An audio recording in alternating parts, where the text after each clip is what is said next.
السلام عليكم ورحمة الله وبركاته. ازيكم عاملين ايه؟ يا رب دايما تكونوا بخير. النهاردة الفيديو بتاعنا جولة في المكان، اكتر مكان في السعودية بحبه جدا، بحب اغير فيه جو. طبعا انتوا عارفين ان خميس برد دايما والاكسجين قليل، فانا بحب انزل المكان ده مرة في الاسبوع كده، او مش دايما برضو، مش دايما كل اسبوع، يعني ممكن اسبوع واسبوع على حسب بقى ايه النفسية، على حسب الولاد عندهم مذاكرة مش بنخرج، ما فيش مذاكرة وكده بنضطر نخرج. بس بصراحة أنا ببقى جاية من المكان ده حاسة إن أنا رحت مصر وجيت، غيرت جو كده وجيت. نقول بسم الله ونبتدي الفيديو بتاعنا، وما ننساش نعمل لايك للفيديو ونشترك في القناة لو لسه ما اشتركناش، ونفعل زر الجرس عشان يوصلكم كل جديد. نقول بسم الله ونبتدي الفيديو بتاعنا. طبعا في معانا بنات من خميس او لسه جايين خميس قريب وابها، ففي حاجات كتيره ما بيبقوش مش عارفينها، فبيبقوا حابين يعرفوا. زي مثلا انا اول ما جيت هنا كان في حاجات كتير جدا جدا جدا مش عارفاها، وما كانليش لسه، ما كانش عندي صحاب ولا حاجه، فكنت بكتشف كل حاجه بنفسي، وكنت ببقى محتاجه حاجات ومش عارفه اجيبها منين. بس الحمد لله عرفنا كل حاجه دلوقتي بقى، فانا مقدره البنات اللي لسه جايه، بصراحه بيبقى عندهم مشكله. اولا مش متأقلمين على جو خميس، مش متعودين على خميس وابها خالص. طبعا بيبقوا جايين مثلا احيانا من الرياض من جدة، فبيبقوا متعودين هناك على خروجات معينة، فسح معينة، فطبعا بيبقوا جايين مرعوبين من خميس وابها. لا، احنا هنخرج فين؟ ده بلد ارياف، لا مش فيها حاجة.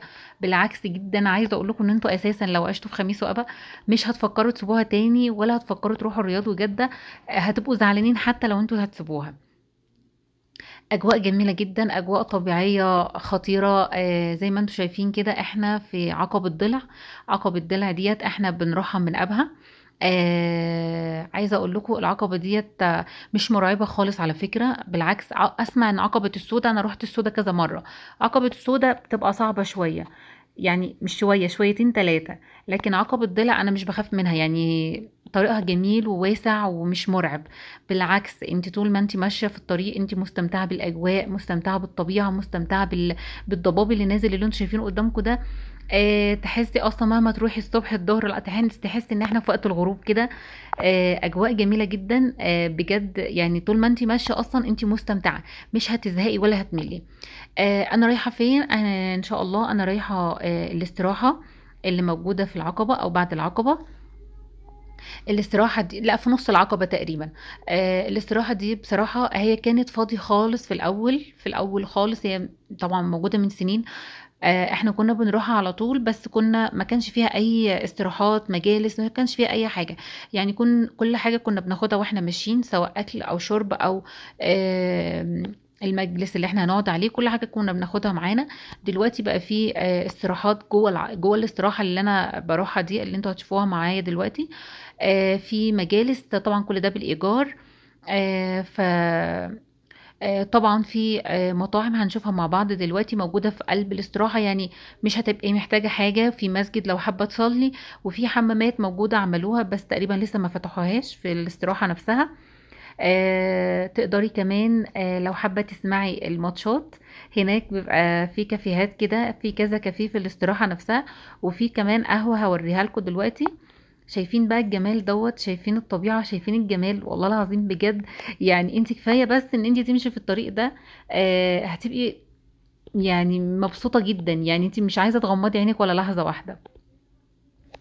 عايزة اقول كمان في استراحات طول الطريق، كل حوالي 20 او 25 كيلو في استراحات لو حابة تريحي، لو انت مثلا مسافرة طريق، لو مسافرة طريق طويل. معلش جالي مكالمة. في استراحات كتير فيها طبعا، في تقعدي تريحي، او في اكلات كمان موجودة في كل حاجة. فطريق مريح جدا، طريق مش صعب. آه والاحلى حاجه في الطريق ده بقى، عايزه اقول لكم الاكسجين. عايزه اقول لكم طبعا احنا بننزل مسافه لتحت، يعني احنا مش بنطلع بقى، احنا كده بننزل. طبعا اكسجين حلو. انا يعني احنا هنا معروفين في خميس آه يعني من اقل اكل بتشبعي بسرعه. لا انت روحي بقى العقبه دي وانزلي تحت، عايزه اقول لكم هتلاقوا كل شويه جعانين، يعني طول ما احنا في الاستراحه دي بصراحه الولاد جاعوا، واحنا كمان يا كبار بصراحه بنبقى تحس ان نفسك مفتوحه للاكل. غير خميس خالص، يعني ممكن الاكسجين عالي شويه في ابها، وخصوصا ابها كمان، وخميس برضو، فبسرعه يعني دايما بنحس بمشاكل بسيطة كده في القولون مثلا، او بتشبعي بسرعة، دايما عندك خمول، فاهمة؟ انا ليه باجي هنا بقى بصراحة؟ عشان اكل. يعني بصراحة هنا الأكسجين قليل، فالأكسجين مظبوط بقى لحد ما، فتحسي بقى ان انت كل شوية جعانة عايزة تاكلي. والحاجات بصراحة اللي انا ببقى ممنوعة منها في خميس مش بعرف اكلها، زي المكسرات، زي السوداني، اللب، الحاجات اللي هي اصلا بتزود ألم القولون وكده، انا باكلها بقى في العقبة بصراحة. يعني باكل اي حاجة بحبها. فانا مسميه يوم الاكل العالمي بتاعنا. طبعا ببقى واخده اكل معايا، انا مش بحب اكل في المطاعم خالص، الناس اللي قريبه مني عارفين الكلام ده كويس. انا بحب اخد كل حاجه. طبعا الاستراحه كلها زي ما انتم شايفين، دي بدايه الاستراحه اهوت، ودي البوابه. طبعا البوابه دي ما كانتش موجوده. بوابه طبعا اللي اخد اجر المكان ده مجالس الديوان. فكل حاجه زي ما انتم شايفين كده تبع الديوان، اي مجلس، اي استراحه. ده الكافيه اهوت اللي هو اللي حواليه جريد ده، ده اللي احنا بنسمع فيه الماتش. ده اللي احنا بنسمع فيه الماتش بصراحة. حلو جدا، كنا سامعين فيه ماتش الأهلي والاتحاد. ناس محترمة جدا. بعد الماتش بصراحة كلهم جم باركولنا. أجواء كانت جميلة جدا، وكان يوم رائع جدا. دي بقى الاستراحات اللي برضو عاملينها جديد. شايفين كده كل واحد طبعا بياخد استراحة، وجنبيه العربية بتاعته بتركن. طبعا ما كانش فيه الأماكن دي خالص، كان المكان ده فاضي خالص. مش فيه غير العواميد اللي انتوا شايفينها بتاعت الكهرباء دي، مفيش أكتر من كده، كانت فاضية خالص. فجأة كده عملوا الاستراحة دي، عملوا المجالس ديت، ونظام المجالس من غير استراحة. لو انت مش عايزة استراحة زي اللي انت شايفينها قدامكم دي، دي كده استراحة. فما شاء الله عجبتني جدا بعد التعديلات اللي عملوها فيها. طبعا طول ما انت قاعده بقى انت مش بتشمي غير الاكل الجميل السعودي، الكبسات والمندي والحاجات الحلوه، ما شاء الله عليهم وعلى اكلهم. بس طبعا انا ببقى جايبه برضو اكلي. ما فكرتش اطبخ هناك بصراحه، يعني هي موضوع في دماغي، بس ما عملتهاش لسه. بس ان شاء الله كده ايه، في يوم كده يبقى مزاجنا حلو واطبخ هناك، اعمل كبسه. طبعا احنا رحنا بدري. عايزه اقول لكم، يوم الخميس والجمعه بتبقى زحمه جدا، انتي اصلا ما بتبقيش عارفه تمشي بالعربيه. دي برضو استراحات اللي هي المفتوحه ديت، شايفينها اللي على اليمين دي، اللي على الشمال سوري. ف فطبعا كل ده بيبقى محجوز، وكل ده زحمه. عايزه اقول لكم الناس بتبقى واخدين جلسات في كل المكان، يعني مفيش مكان اصلا حتى لو هتقفي فيه. تمام. فاحنا بقى لو انت عايزه تروحي بقى وتحجزي مكان بسرعه، بتروحي بدري شويه، يعني مثلا العصر تكوني هناك، فاهمه؟ بصراحه يعني الميزه ان انت يعني انا ما بحبش الاستراحات بصراحه. انا ببقى عايزه اقعد كده مني للسما، يعني مش عايزه احس ان انا مكتومه كده، انا جايه اصلا اشم هوا. فبتاخدي جلسة زي اللي انت هي قدامكم دي مثلا مفتوحة كده، وبتأجريها وخلاص. طيب الولاد بيعرفوا يلعبوا؟ يعني هم مش بيعرفوا يلعبوا قوي. يعني بصي، كانوا الاول بيلعبوا كوره في الحته الواسعه دي، دلوقتي ما عادوش بيعرفوا، او مثلا بيلعبوا بالسكوتر كده وخلاص. لكن دلوقتي بقى معظمها جلسات واستراحات وكده، فمش صعب بالنسبه للاطفال يلعبوا. لكن ما هم بيغيروا جو بقى، وبتاخدي بقى مسليات، بتاخدي عصاير، بتاخدي كل حاجه وانتي ماشيه. بس في برضو في الكافيه ده برضو هوت اللي على اليمين ده، ده برضو بيبقى فيه في نافورة صغيرة هناك اهيت، وفي كمان شاشة لو في ماتشات بتذاع او كده. شايفين شكلها حلو قوي برضو، كل ده ما كانش موجود في الاول. آه، دي برضو بس جلسات مغلقة هي برضو. زي ما انت عايزة، انت بتختاري اللي انت حباه وبتاخديه بتأجريه. هي الميزة بس بالنسبة لنا ان الاكسجين حلو، الجو نفسه حلو، مش برد خالص زي خميس وابها.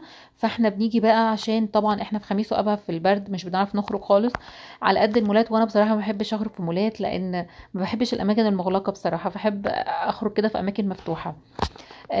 فباجي هنا على طول بصراحة من زمان، يعني بنيجي هنا على طول بغير جو. انا ببقى جاية فعلا نفسيا مش كويسة، ببقى مروحة حاسة ان انا فعلا غيرت جو، ببقى سعيدة جدا، والولاد كمان بيبقوا مبسوطين. طيب لو انت مش حابة بقى تجيبي اكل معاكي، في اللي هو مندي الجزيرة وفي دار حراء. هتشوفوا المبنى اللي هو الاخضر دوت، ده مندي الجزيرة. لحوم طبعا. واللي جنبه ده المبنى التاني ده دوت دار حراء، فراخ ورز. لو انتي مش حابة تجيبي اكل، برضو اكلهم حلو. دار حراء الفراخ عندهم حلوة. كمان مندي الجزيرة رائع طبعا، مش من غير كلام يعني، ما يختلفش عليه اتنين. اهوت مندي الجزيرة اهوت اللي انتوا شايفينه، في اللي هو مكتوب عليه عادل ده المبنى ده، دي قهوة ومخبوزات فرنسية. طبعا هناك برضو في شاشة، اه ده مندي الجزيرة، وجنبيه المسجد، وفي حمامات طبعا، ومفتوحة على طول 24 ساعة لو انت حابة تروحي في اي وقت، او الولاد حابين يروحوا حمام او كده موجود. وطبعا بنصلي الفرض فرضه في المسجد، ودي كمان ميزة حلوة جدا يعني. بنسيب حاجتنا مفروشة عادي، ما بنبقاش قلقانين منها، الفرش بتاعنا والعربية وكل حاجة بنسيبها وبنروح. عايزه اقول كمان معلومه بخصوص عقبة الضلع. عقبة الضلع دي لو انت رايحه الشقيق، رايحه الضرب، رايحه ابو عريش، رايحه جيزان، كل ده بتروحيه من العقبة دي. لكن بقى لو احنا رايحين مكة بنروح اللي هي عقبة شعار.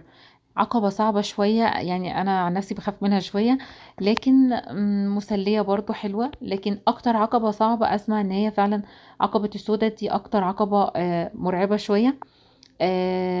بس كده الفيديو بتاعنا خلص، يا رب يكون كده افدتكم واستفدتوا منه وكده. اترككم في رعاية الله، والسلام عليكم ورحمة الله. مننساش اللايك للفيديو.